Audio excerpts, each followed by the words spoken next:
चलिए ध्यान से सुनिएगा, समझिएगा, बहुत ही अच्छा ये टॉपिक है। ये आपको किसी बुक में ना मिलने वाला है, ना आपको टीचर पढ़ाया होगा, ना नाम हो सकता है सुने भी नहीं होंगे। ये है constant product ratio. Constant product ratio, जिसको हम लोग शॉर्ट में बोलेंगे कांस्टेंट को सी, प्रोडक्ट को पी, आर को रेशियो। कांस्टेंट प्रोडक्ट रेशियो, जिसको शॉर्ट में हम लोग बोलेंगे सीपीआर। नहीं ये कोई एक चैप्टर है, ये चैप्टर वगैरह नहीं है। ये क्या है? ये एक मेथड है, जिस मेथड से आप कितना भी बड़ा क्वेश्चन होगा उसको आप शॉर्ट करके 2 या 5 सेकंड में बना सकते हैं।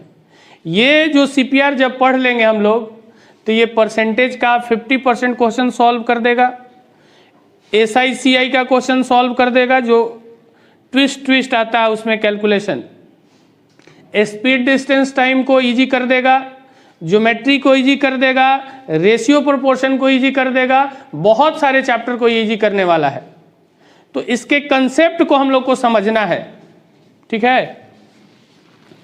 कंसेप्ट क्या है, इसको खूब अच्छी तरह से आपको कंसेप्ट को पकड़ना होगा, एक एक पॉइंट को समझना होगा। क्योंकि ये क्या है ना कि जैसे आपको हम बाइक चलाना सिखा दिए, तो आपको अब खुद समझना है कि ब्रेकर आया है तो कब ब्रेक लगाएं, कब 2 गियर में गाड़ी चलाएं, कब 3 गियर में गाड़ी चलाएं, ये खुद आपको एहसास होगा। अब ऐसा नहीं होगा कि आप गाड़ी सिखा दिए, सिखाने के बाद आप गियर जब चेंज करेंगे तो आपको एहसास होगा कि अब तो ऐसा भी होता है ना कि जब एक्सपीरियंस हो जाता है हम लोग को गाड़ी बाइक चलाने का, तो पीछे अगर बैठ जाए ना तो बता देंगे कि तुम कितने नंबर में गाड़ी चला रहे हो। नहीं ऐसा होता है? हो जाता है, उसके आवाज़ से हम लोग पकड़ लेते हैं। तो हम लोगों को इसका चलाना सीखना है कि ये चलेगा कैसे, और ये भी बता दें कि अभी दिक्कत हो सकता है आएगा, ठीक है, लेकिन जब हम बताएंगे तो आपको इजी लगेगा। लेकिन जब उसको बार बार आप रिपीट करेंगे तो बहुत बड़े बड़े क्वेश्चन को वो इजी बना के रख देगा। जैसे हम दिखाएंगे अभी, आ जाइए, बहुत इजी बना देगा। ध्यान से चलिए देखिएगा,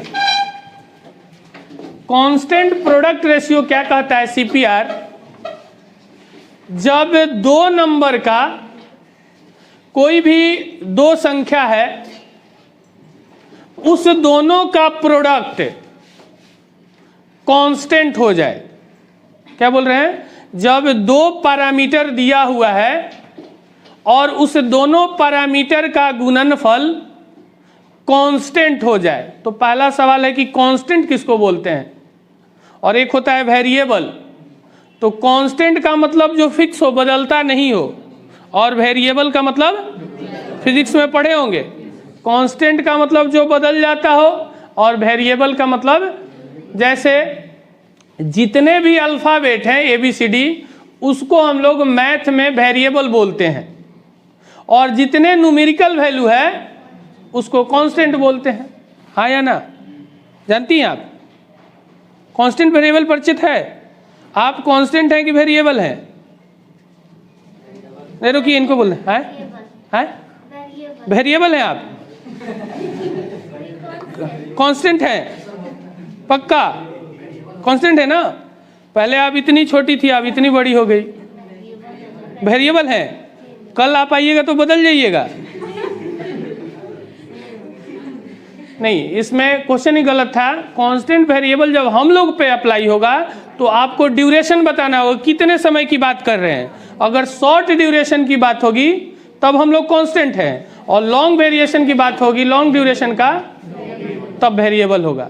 तो जब 2 पैरामीटर का प्रोडक्ट, एकदम ध्यान से सुनिएगा, कुछ नहीं लिखना है, जब 2 पैरामीटर का प्रोडक्ट कांस्टेंट हो तो उस केस में सीपीआर अप्लाई होगा। जैसे हम लिखें A इंटू का B is equal to D। अगर ये D कांस्टेंट होगा, जितना बता रहे हैं उतना ही पर भी वर्क कीजिएगा। अगर A और B का प्रोडक्ट ये कांस्टेंट होगा, ये फिक्स हो जाएगा, फिक्स हो जाएगा, तब इस केस में सीपीआर अप्लाई करेंगे। कांस्टेंट प्रोडक्ट रेशियो अप्लाई कर सकते हैं। समझ में आ रहा है? ध्यान से देखिएगा, जैसे हम बोले कि इसको हम 360 लिए, ठीक है, और इसको हम क्या कर दिए, कांस्टेंट कर दिए, कांस्टेंट कर दिए। ये अब नहीं बदल सकता है 360।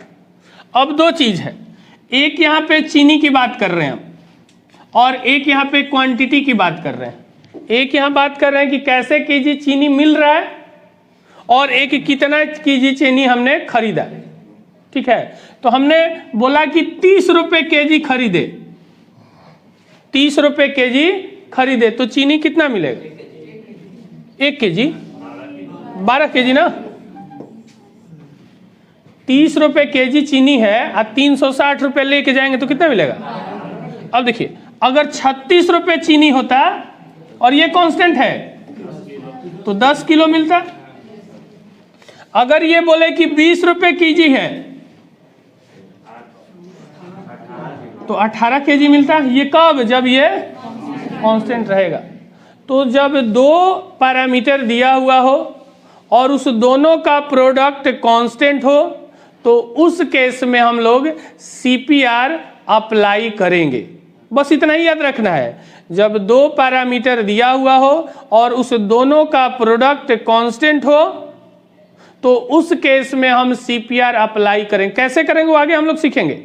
जैसे और एक लिख रहे हैं हम, देखिएगा, जैसे हम लिखे कि स्पीड इनटू टाइम, सबको पता होगा कि डिस्टेंस होता है, ठीक है। जैसे यहां से हम लोग का अपना अपना घर की जो डिस्टेंस होगा वो हमेशा कांस्टेंट होगा। क्या होगा? अब ऐसा नहीं कि घूम घूम के चलिएगा तो फिर वेरिएबल हो जाएगा, घूमना नहीं है, शॉर्टेस्ट डिस्टेंस यहाँ पे देखना है। तो ये अगर कांस्टेंट कर दिया, जैसे हम बोले यहाँ से कि पटना जंक्शन से दिल्ली की दूरी जो होगी प्लेटफॉर्म रेलवे स्टेशन से रेल से, वो हमेशा कांस्टेंट होगा। तो मान लेते हैं कि यहाँ पे कुछ दूरी दिया होगा, तो ये डिस्टेंस को हम बोल रहे हैं क्या है, कांस्टेंट है। तो स्पीड और टाइम वेरिएबल होगा। अगर स्पीड बढ़ेगा, अब यहां से पटना जंक्शन से हमको दिल्ली जाना है तो दूरी, उसकी जो डिस्टेंस है वो तो कांस्टेंट हो गया, वो अब नहीं बदलने वाला है। अगर हम अपनी स्पीड को बढ़ा देंगे तो जाहिर सी बात है टाइम कम लगेगा, तो टाइम कम लगेगा। अगर हम स्पीड को घटा दिए तो टाइम ज्यादा लगेगा। एकदम ध्यान से सुनना है, जब दो पैरामीटर दिया हुआ हो और उस दोनों पैरामीटर का प्रोडक्ट कांस्टेंट हो तो उस केस में हम लोग CPR अप्लाई कर सकते हैं। क्लियर है यहां? अब आइएगा, जब ये कांस्टेंट हो जाएगा तो जो दो पैरामीटर होगा उसमें एक बढ़ेगा तो दूसरा घटेगा, अगर एक घटेगा दूसरा, इसको बोलते हैं हम लोग कि स्पीड जो है इनवर्सली प्रोपोर्शनल टू द होता है टाइम। ये हम लोग टाइम एंड वर्क में इसको पूरा डील करेंगे, हम समझाएंगे कि स्पीड बढ़ेगा, ये उल्टा हो गया। अगर स्पीड बढ़ेगा तो टाइम घटेगा, स्पीड घटेगा तो टाइम बढ़ेगा। जब दो पैरामीटर का प्रोडक्ट कांस्टेंट हो तो वो दोनों पैरामीटर एक दूसरे का इनवर्सली प्रोपोर्शनल होता है। इसका मतलब होता है कि एक अगर बढ़ता है तो दूसरा ऑटोमेटिक घटेगा, अगर एक घटता है तो दूसरा बढ़ेगा। क्लियर है यहां तक? बहुत ही मजेदार चैप्टर है, इसको समझिएगा, नहीं तो अंत तक आपको प्रॉब्लम आएगा ही आएगा, क्योंकि मैक्सिमम क्वेश्चन को हम CPR मेथड से सॉल्व करने वाले हैं, क्योंकि ये बहुत फास्ट बनाता है। देखिएगा आगे, यहां देखिएगा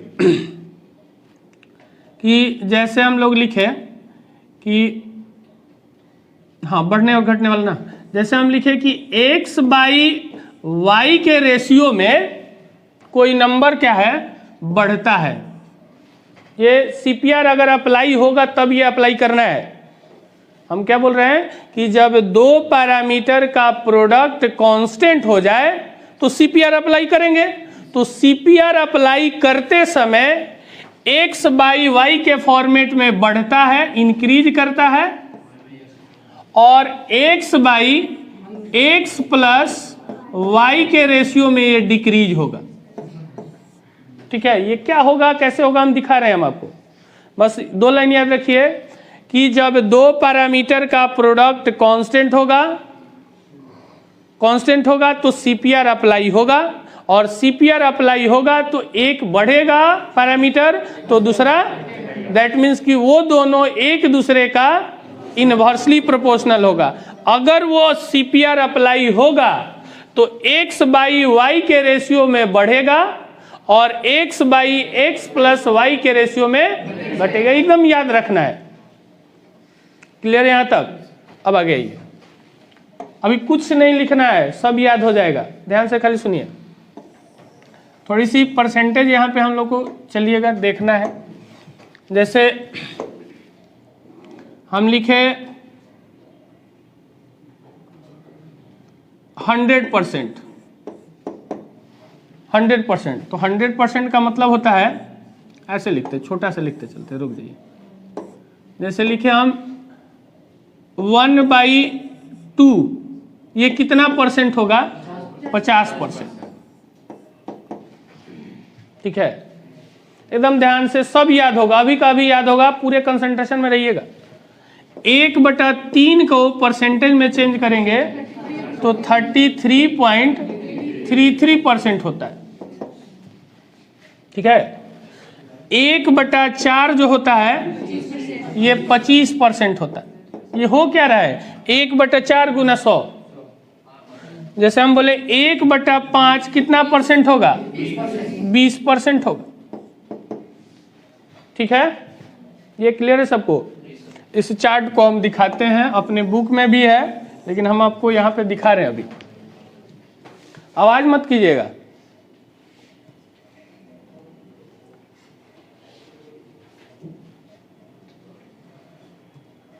देखिए पूरा टेबल है, ये हम लोग को याद रखना है।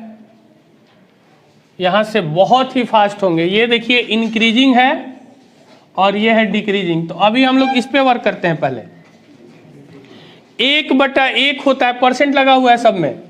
1/1 होता है 100%, 1/2 होगा 50%, 1/3 होगा 33.33%, 1/4 होगा 25%, 1/5 होगा 20%, 1/6 होगा 16.66%। ये इंपॉर्टेंट है, यहां तक कोई दिक्कत नहीं है। 1/1 100%, 1/2 50%, 1/3 33%, 33.33, 1/4 25, 1/5 यहां तक सबका ओके है। 1/6 16.66%, और सबसे इंपॉर्टेंट है 1/7। 1/7 होगा 14.28। देखिए ये ध्यान से देखिएगा, 1/7 है ना, तो 7 का डबल 14 और 14 का डबल 28। क्लियर है? 7 है 1/7, तो 7 का डबल होगा और 14 का डबल, तो 14.28। क्लियर है? आगे बढ़ते हैं।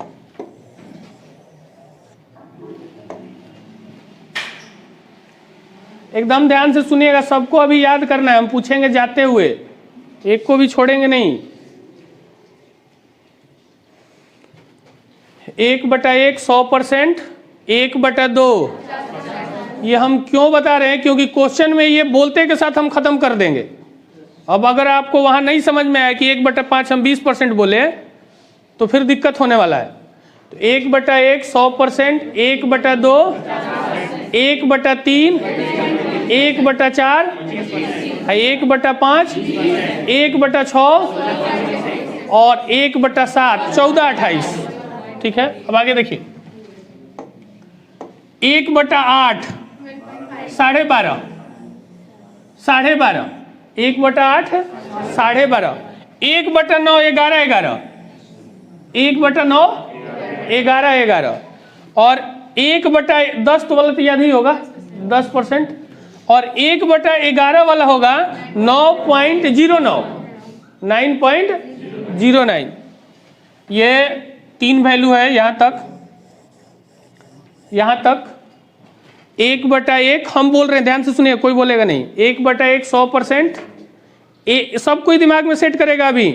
1/2 50, 1/3 33.33, 1/4 25%, 1/5 20%, 1/6 16.66। आप ही से पूछेंगे, सुन रही हैं? हाँ। 1/7 14-28, 1/8 12.5, 1/9 11-11। याद हो रहा है? 1/10 तो ये तो इजी है, सबको पता होगा। 1/11 9.09। अब देखिएगा, ये देखिए 8 वाला था 12.5 ना, 12 वाला है 8.33। ये इससे थोड़ा सा कोरिलेट कर सकते हैं कि 8 के लिए था 12.5, 12 के लिए 8.33। क्लियर है? कोरिलेट ऐसे ही एक याद करने के लिए। अब देखिए 1/13, ये इंपॉर्टेंट है, याद रखिएगा, 7.7। अगला देखिएगा,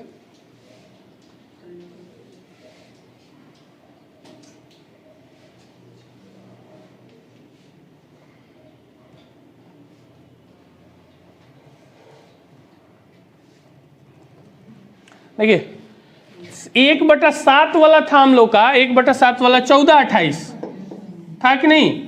1/7 वाला, और 1/14 वाला 7/14, उल्टा हो गया।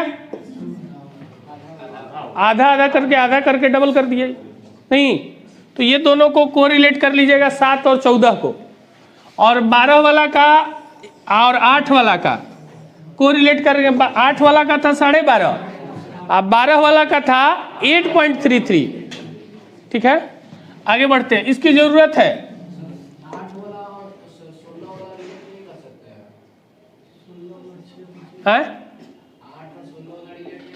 8-16 वाला कहाँ रिलेट होगा? नहीं होगा ना, नहीं होगा। आगे देखिए 15 का, देखिए 6.66 किसी और लास्ट में होता था, 16 किसका? 6 का। ई किसका है? 15 का। तो 15 और 6 पे ध्यान रखिएगा, लास्ट में ही दिखेगा 66।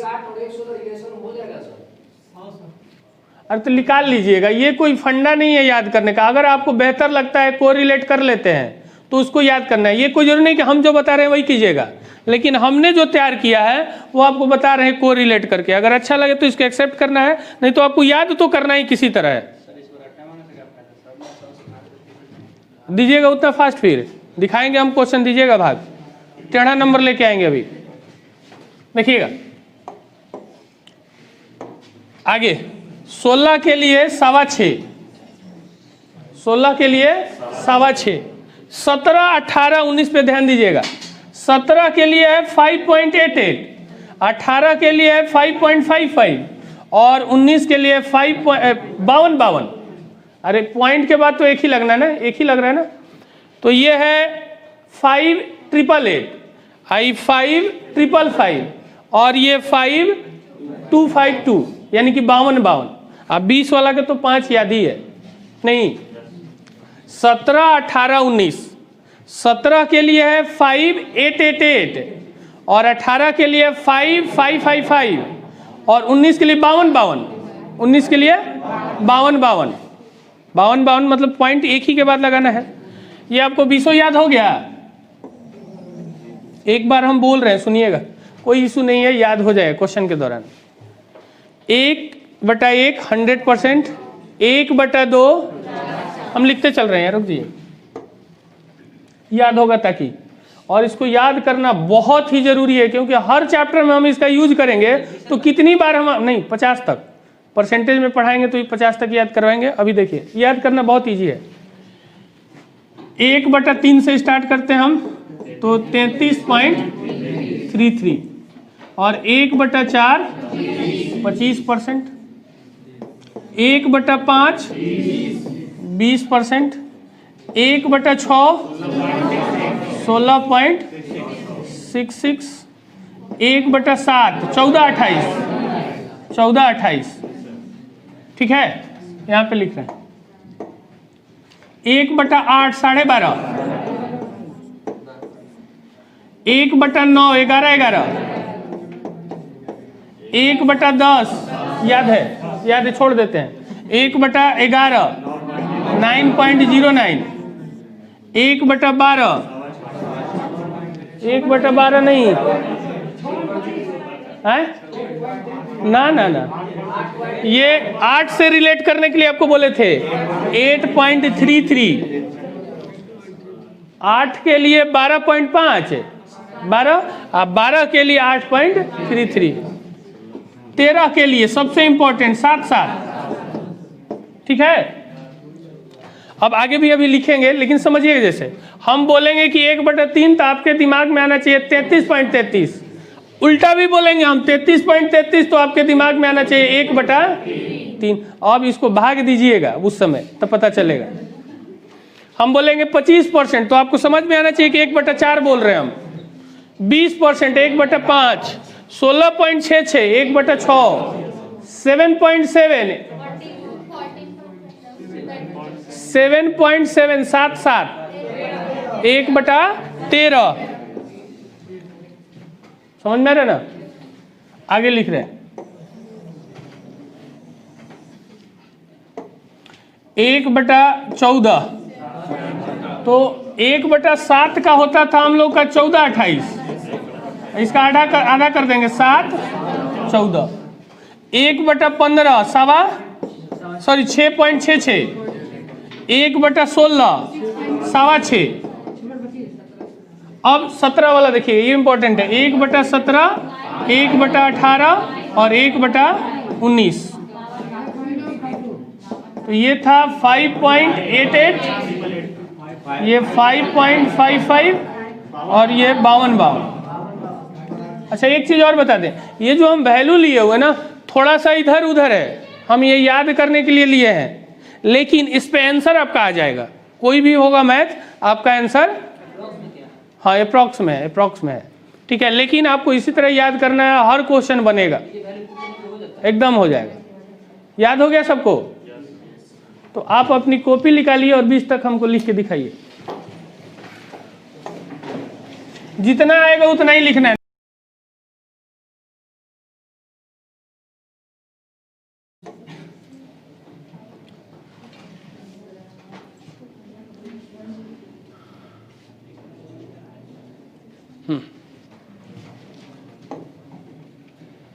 हम आपको बताए क्या कि जब दो पैरामीटर चल रहा है ना, चल रहा है, रेड वाला जल रहा है, रेड जल रहा है ना, जब दो पैरामीटर का प्रोडक्ट कांस्टेंट हो तो उस केस में हम लोग CPR लगा सकते हैं, और उस केस में अगर एक पैरामीटर बढ़ेगा तो दूसरा पैरामीटर, अगर एक पैरामीटर घटता है तो दूसरा पैरामीटर। अब आते हैं, जो बढ़ने वाला पैरामीटर होता है वो x/y के रेशियो में होता है, इंक्रीज करने वाला, और डिक्रीज करने वाला x/y के रेशियो में डिक्रीज करेगा। जैसे हम बोले कि 1/2 के रेशियो में बढ़ गया, सुनिएगा ध्यान से, 1/2 के रेशियो में बढ़ गया, यानी इसका मतलब हुआ कि x की वैल्यू 1 है और y की वैल्यू 2 है, ठीक है। तो 1/2 के रेशियो में बढ़ गया तो x की वैल्यू लिखेंगे यहाँ पे 1 और यहाँ पे लिखेंगे 1 + 2 3, तो 1/3 के रेशियो में घट जाएगा। अगर बोले कि 1/3 के रेशियो में बढ़ गया तो 1/4 के रेशियो में घट जाएगा। यहाँ x की वैल्यू है 1 और y की वैल्यू है 3, तो नीचे दोनों को ऐड कर देना है। एक चीज और, बढ़ने वाली वैल्यू नीचे में घटने वाली वैल्यू से ये हमेशा छोटा होगा, घटने वाला नीचे बड़ा होगा और बढ़ने वाला नीचा छोटा होगा, हमेशा इस चीज का ध्यान रखिएगा। और ऊपर हमेशा सेम होगा, हमेशा। जैसे और लिखते हैं, जैसे हम बोले कि 1/3 के रेशियो में बढ़ गया तो आप बोलेंगे 1/4 के रेशियो में हम बोले कि 1/4 के रेशियो में बढ़ गया तो 1/5 के रेशियो में घट गया। ये कब होगा? जब CPR अप्लाई होगा तब। और CPR कब अप्लाई होता है? जब 2 पैरामीटर का प्रोडक्ट कांस्टेंट हो। जैसे बोले कि 1/6 के रेशियो में बढ़ गया तो 1/7 के रेशियो में घट गया। जैसे बोले 1/11 के रेशियो में बढ़ गया तो 1/12 के रेशियो में घट गया। क्लियर है? हमेशा बढ़ने वाला इस साइड लिखेंगे और घटने वाला इस साइड आपको लिखना है। ठीक है, आगे बढ़ते हैं। हम जैसे बोले कि 1/14 के रेशियो में ये बढ़ गया तो 1/15 के रेशियो में घट गया।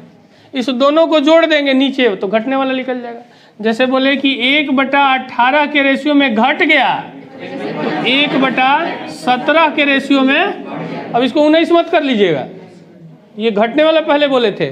जैसे बोले कि 1/13 के रेशियो में घट गया 1/12 के रेशियो में बढ़ जाए।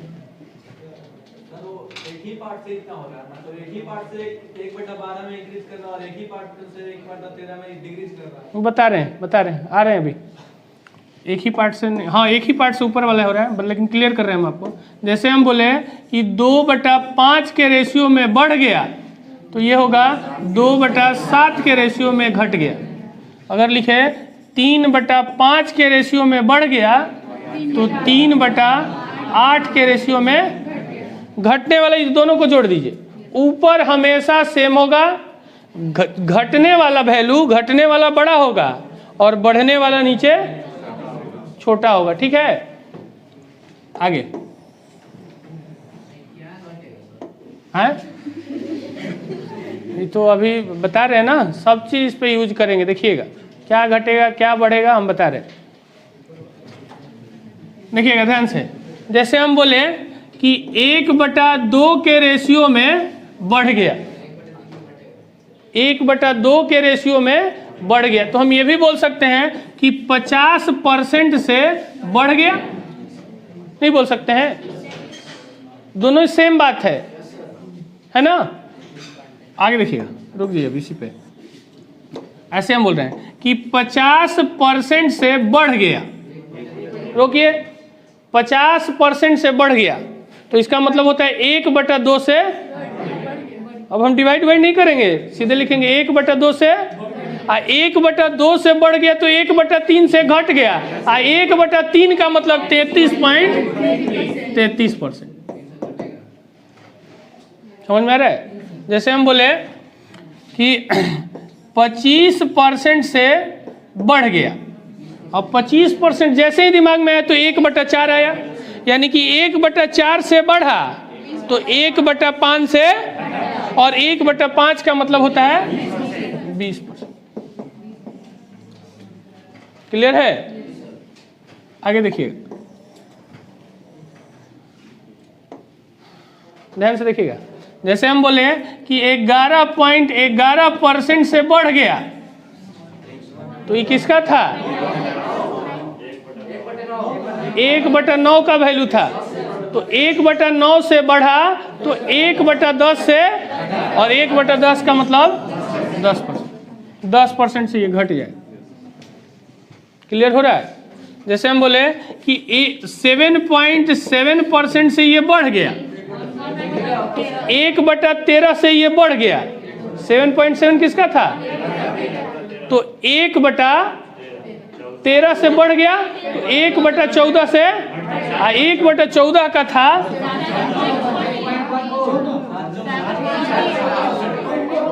रुक जाइए, अरे याद है हमको,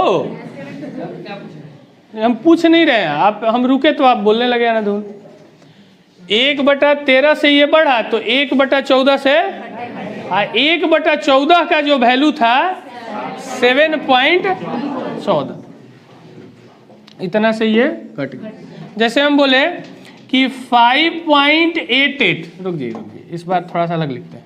जैसे हम लिखे 5.555% से ये बढ़ गया तो ये किसका होता था? 1/18, यानी कि 1/18 से ये बढ़ा तो 1/19 है, और 1/19 था 52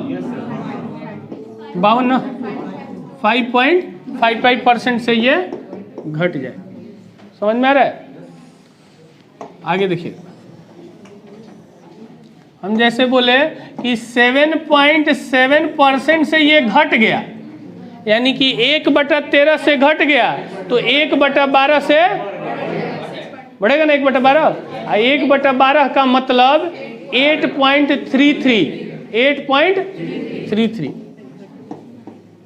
सॉरी 33 ना, 33% से बढ़ जाए।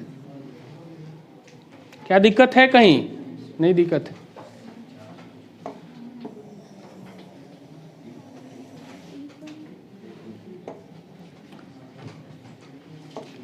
समझिएगा, एकदम बहुत ही इजी चीज़ है, इसको समझना है। ये क्यों अप्लाई हो रहा है, कैसे अप्लाई हो रहा है, इसको आपको समझना पड़ेगा। ये बोल रहे हैं क्या है, जैसे अखाड़ा में लड़ने गए तो अब ऐसा नहीं कि हमेशा जो भी पहलवान है तो उस पर एक ही दाव लगाना है, उसको देख के लगाना है कि उस पर कौन सा दाव लगने वाला है। समझ में आ रहा बात? तो उसी तरह क्वेश्चन जब देखेंगे तो पहले ये समझना है हमें कि क्या इस क्वेश्चन पे CPR अप्लाई होगा, अगर हुआ तो CPR अप्लाई कैसे होगा, नहीं हुआ तो दूसरा मेथड जाएंगे। हम CPR अप्लाई करना, हम चैप्टर कौन पढ़ा रहे हैं आपको? CPR ना, दूसरा दाव लगाएंगे। लगेगा दाव सब आता है हम लोग को, दाव सारा दाव आता है, लेकिन आपको दाव लगाने आना चाहिए, नहीं आता है। अब आप पहलवान बनिएगा तो सब दाव आपको सिखाया जाएगा, लेकिन आप दाव जो बेहतर वाला है वो सबसे पहले लगाइएगा। तो उसी तरह वो बेहतर दाव में से एक दाव है ये।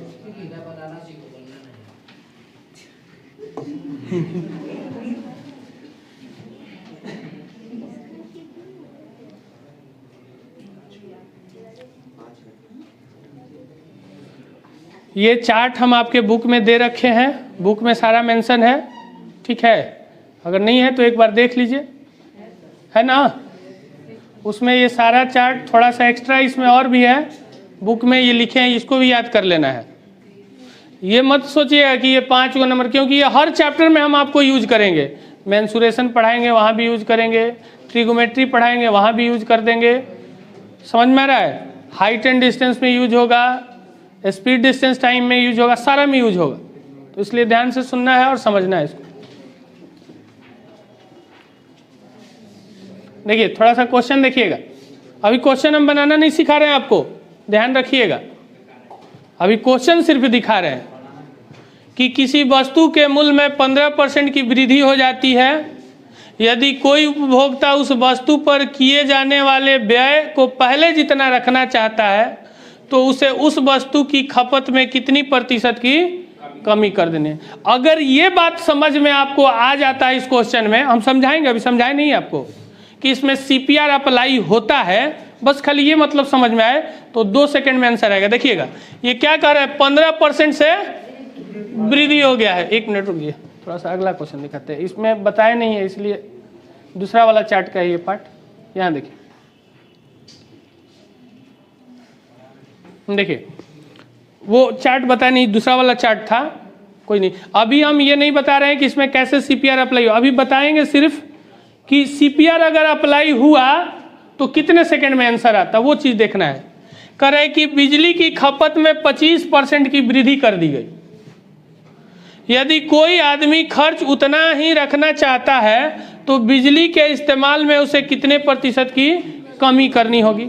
अगर आपको ये पता चल गया कि इस क्वेश्चन में CPR अप्लाई होगा तो देखिए कितना समय लगना था। 25% से बढ़ने का मतलब 1/4 से बढ़ना, तो 1/5 से घटना, और 1/5 का मतलब 20% डी।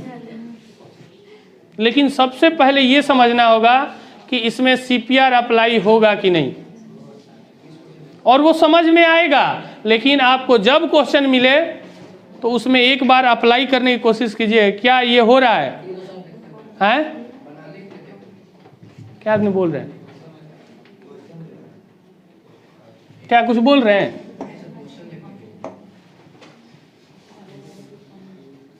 और ये सब एग्जाम में आता है। ये वो क्वेश्चन तो ऐसा पक्का रहेगा, ये श्योर बता देते हैं। रेलवे का दीजिए, एसएससी का एग्जाम दीजिए या बैंक का एग्जाम दीजिए, एक क्वेश्चन रहेगा ही रहेगा।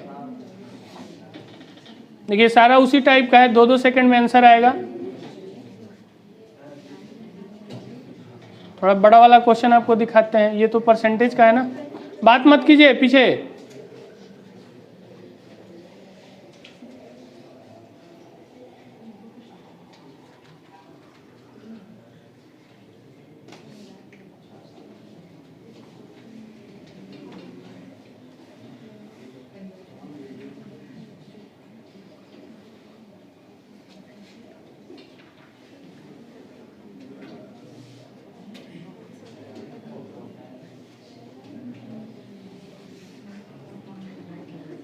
देखिए जैसे ये स्पीड डिस्टेंस टाइम का एक क्वेश्चन है, ये मेंस का क्वेश्चन आया हुआ है। सुनिएगा ध्यान से, हम अभी बनाना नहीं सिखा रहे आपको, सिर्फ दिखा रहे हैं कि अगर इसमें CPR अप्लाई होता तो कितना ये फास्ट आता है आंसर। देखिए क्या कह रहा है कि 450 किलोमीटर की दूरी तय करने के लिए ट्रेन B की तुलना में, B छूटा हुआ है, B की तुलना में B छूटा हुआ है, ठीक है, इंग्लिश में है। 450 किलोमीटर की दूरी है, वो A की तुलना में B 45 मिनट, अब उसके इंजन में खराबी आता है तो B की गति 1/4 1/4 कम कर देता है। अतः उस यात्रा को पूरा करने के लिए ट्रेन को 30 मिनट अधिक समय लेता है। तो बताइए कि ट्रेन A की गति क्या है। ये आप जाके देख लीजिएगा बुक में, या किसी स्टूडेंट जो तैयारी कर रहा है या तैयारी किया है पूरा, उसको देख के देखिएगा, एक पेज ना भर दिया तो कहिएगा, और कहेगा क्या कि अरे आता था हमको बनाने, पता ना कहाँ गलती हो रहा है, रुको एक बार और देखते हैं। लेकिन अगर आपको CPR आता है, इसकी कंसेप्ट को समझते हैं, तो फिर बहुत फास्ट बनेगा। लेकिन आपको ये भी बता दें कि स्टार्टिंग में टाइम तो लगेगा ही लगेगा अप्लाई करने में।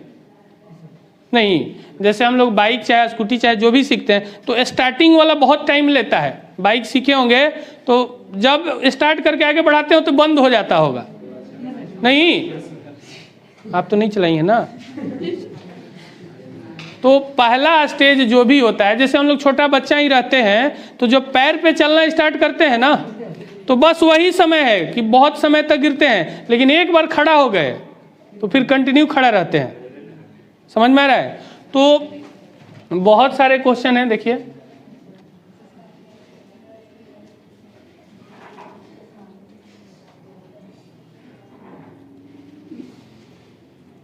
इसका सॉल्यूशन भी हम बनाए हुए हैं, बुक वाला, मेरा सॉल्यूशन नहीं है, बुक का है सॉल्यूशन। देखिए कितना लंबा है।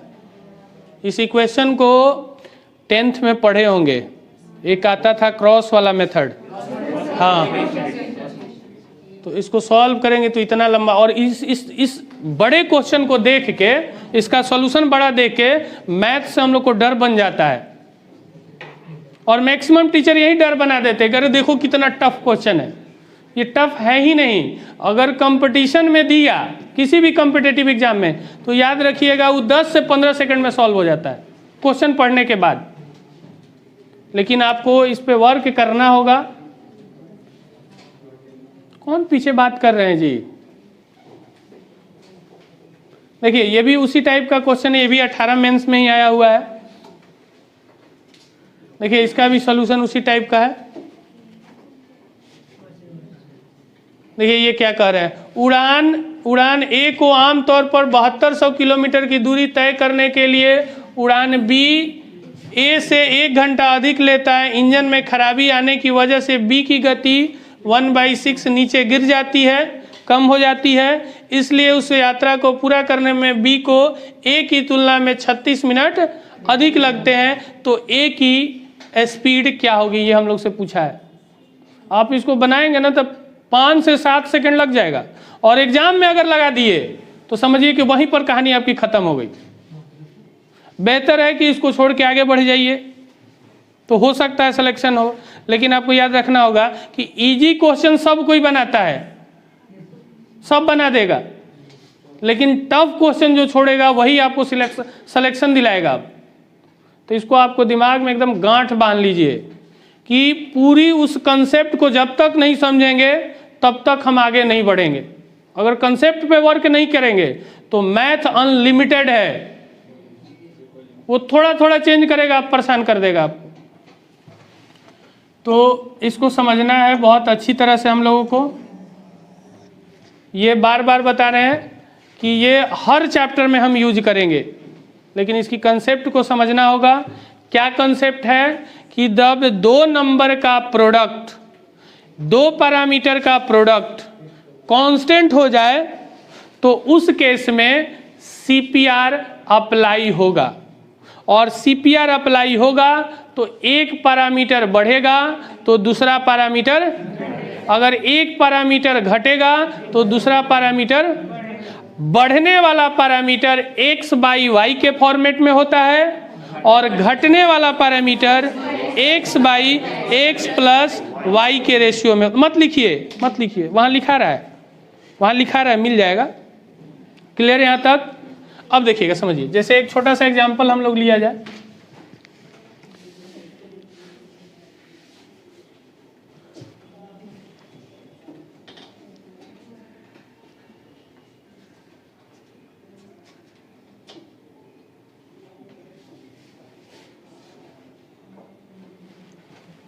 हाँ देखिएगा, जैसे हम ये समझाना आपको चाह रहे हैं कि CPR कैसे हम पता चले कि हमें अप्लाई करें।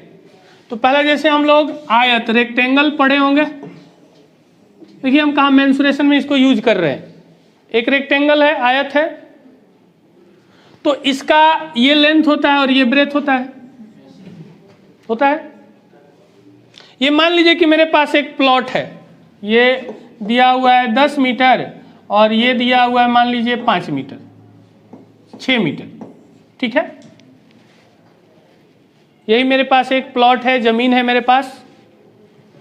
इसका एरिया की अगर बात किया जाए तो एरिया होता है L × B, तो एरिया आ जाएगा 60। अब अगर हम बोलते हैं बगल वाले जो जमीन वाला है कि ऐसा करो कि मेरा इसका स्क्वायर में जमीन कर दो, तो इधर वो अपनी बढ़ाएगा और इधर क्या कर देगा, घटा देगा। जमीन जब पतला होता है तो उसको बगल वाले से शिफ्ट किया जाता है। ऐसे रेयर केस में ही शिफ्ट होता है, लेकिन कहीं कहीं पे हो जाता है। तो अगर हम बोले इसका कि हमको ब्रेथ को बढ़ाना है और लेंथ को ऑटोमेटिक अब घटाना पड़ेगा, क्योंकि हमें पता है कि एरिया वही मिलने वाला है। हम बोले कि इसकी ब्रेथ को हम कितना % बढ़ा दें, कि इसके ब्रेथ को हम कितना % बढ़ा दें कि क्षेत्रफल, एरिया मेरा कांस्टेंट रहे। हम क्या बोल रहे हैं कि इसकी ब्रेथ को हम कितना बढ़ा दें कि मेरा एरिया जो हो कांस्टेंट रहे, अपरिवर्तित रहे, न बदले। तो ये हमें पता चल गया कि ये कांस्टेंट हो रहा है, या और होता क्या है L × B। तो ये दो पैरामीटर यहाँ पे है ना, ये दो पैरामीटर है, तो इस दोनों का प्रोडक्ट क्या हो गया, कांस्टेंट हो गया। तो इस केस में CPR अप्लाई होगा। अब हम क्या बोलते हैं, यहाँ से देखिएगा, ये हटा दिए, हम इसको बोलते हैं कि इसकी ब्रेथ जो है, ब्रेथ 10% हम बढ़ा दिए, 10% बढ़ा दिए, तो इसकी चौड़ाई, लंबाई को, लेंथ को कितना % कम कर दें कि मेरा एरिया कांस्टेंट हो जाए, अपरिवर्तित हो जाए। तो 10% से बढ़ाए हैं, 1/10 से बढ़ा है, तो 1/11 से घटेगा ना। 1/10 से बढ़ा तो 1/11 से, और 1/11 का मतलब होता है 9.09%। हम कहीं पेन नहीं चलाए हैं, तो ये किस में अप्लाई कर दिए, मेंसुरेशन में। अब क्या कर रहे हैं, देखिएगा, जैसे मान लीजिए कि यहां से यहां की दूरी है 5000 मीटर, ठीक है। अब यहां से एक लड़का यहां जा रहा है, तो उसको स्पीड उसका होगा, स्पीड होगा, और उसको टाइम भी लगेगा, स्पीड भी होगा, और उसको टाइम भी लगेगा। कहाँ जाना है, यहाँ से यहाँ। अब बोल रहे हैं कि जो भी उसको टाइम लगता था, जिस स्पीड से जाता था, हम बोले कि उसके टाइम को अगर हम 10% बढ़ा दें, 10% बढ़ा दें, तो उसकी स्पीड को कितना परसेंट घटा दें, तो ये तो उतना ही दूरी जाना है ना। अब जितना भी दम लगा ले, स्पीड हम बढ़ा लें, डिस्टेंस तो उतना ही कवर करना है। तो यहाँ हमको समझ में आ गया कि दो parameter speed into time equal to क्या हो रहा है, तो यहाँ पे डिस्टेंस हर हाल में कांस्टेंट होगा। अभी क्वेश्चन में नहीं बोलेगा कि कांस्टेंट है, वो क्या बोलता है कि एक लड़का है, उसको 5000 मीटर की दूरी तय करनी है, उसकी कुछ स्पीड वो दे देगा कि 40 है, 50 है, टाइम ये लग रहा है। उसकी स्पीड को, सॉरी टाइम बोले थे ना, टाइम को हम 10% बढ़ा दिए, तो बताइए कि उसकी स्पीड को कितना परसेंट घटा दें कि बैलेंस रहे वो। तो अब इसमें इस 5000 का कोई लेना देना नहीं है। अगर बनाएंगे प्रॉपर वे से ना तो जरूरत पड़ेगा इसका, लेकिन सीपीआर अप्लाई करेंगे तो इसकी आवश्यकता नहीं पड़ेगी। हमें पता चल गया कि टाइम 10% से बढ़ाया, 1/10 से बढ़ाया है, 1/11 से घटेगा, 1/11 का मतलब 9.09%। ये सब मन से ओरली बोल सकते हैं, हम लोग बोल सकते हैं ना। तो ये हर चैप्टर में हम आपको अप्लाई करेंगे। बार बार ये बोल रहे हैं, कल का होमवर्क है आपको कि ये जितने बुक में हम दे दिए हैं, जिनके पास नहीं है फोटो खींच लेंगे, ठीक है। और उस 20 तो याद हो ही गया, बाकी 2-4-10 और बचा हुआ है, उसको खूब बढ़िया से याद कीजिएगा। हम सब से कल पूछेंगे यहीं गेट पे, एक भी मिस हुआ तो समझिएगा इसका हाल। 1/50 है नहीं, 1/50 तक है, उसमें 20 तक है। उसके बाद कुछ स्पेशल दिए हुए 60%, 40%, 30%, ऐसा भी कुछ है, उसी में है। उस सबको भी याद कर लेना है। दूसरा होमवर्क है कि कल आपको 1 से लेकर 30 तक स्क्वायर याद होना चाहिए। हम सबसे पूछेंगे, 20 तक हम मानते हैं सबको याद होगा, बीच में एक आधू को छूट रहा होगा, गलत हो रहा होगा। कल 1 से हम लोग को मैथ को इतना स्ट्रॉन्ग करना है कि देखते के साथ आंसर करना है, ठीक है। और किसी को हम छोड़ेंगे नहीं, कल बता देते हैं। सुन रहे हैं मेरी बात? किसी को नहीं छोड़ेंगे। यहाँ पे खड़ा करके फिर ठीक करेंगे हम। जो आज वो ठीक थोड़ा बहुत हुए हैं, लेकिन उनको तो इसकी परवाह नहीं है, पता चल गया। अभी भी लैंग्वेज वही रहेगा उनका, ठीक है। तो कल ध्यान रखिएगा। आज रीजनिंग भी है ना, तो रीजनिंग थोड़ा सा करेंगे। बैठिए, इसको इतना याद कीजिए।